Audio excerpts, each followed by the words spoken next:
એટલે અહીંયા મુદ્દામાલ લઈને કેણ બધા એલા આવશો? ઘોડા લઈ લ્યો, ઘોડા વરઘોડા ને ઘોડાની વાત નથી કરતો મોટા. તો કેવા ઘોડા? આ લોખંડના ઘોડાની વાત કરું છું.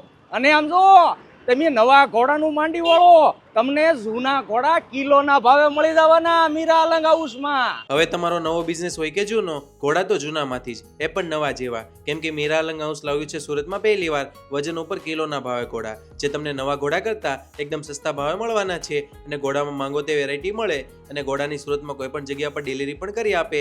જૂના ઘોડામાં મીરા અલંગ હાઉસનું સુરતમાં સૌથી મોટું કામ ધરાવે છે. અહીંયા કામરેજથી વેસુ સુધીના તેમજ બહારના સિટીમાંથી પણ લોકો સ્પેશિયલ ઘોડા લેવા માટે આવે છે, કેમ કે એકદમ રિઝનેબલ ભાવ અને સારી ક્વોલિટી એ જેમને શ્રેષ્ઠ બનાવે છે. અહીંયાથી તમને slotted angle rack, holding rack, supermarket store rack, industrial રેન્કમાં ઘોડાની વિશાળની જોવા મળવાની છે. તો પહેલાં તો રીલ્સને સેવ કરીને તમારા ગ્રુપમાં શેર કરી દેજો, જેથી જ્યારે જરૂર પડે ને ત્યારે આસાનીથી કોન્ટેક્ટ કરી શકાય. તો હવે જૂના ઘોડા લેવા માટે મીરા અલંગ હાઉસની મુલાકાત કરી લેજો.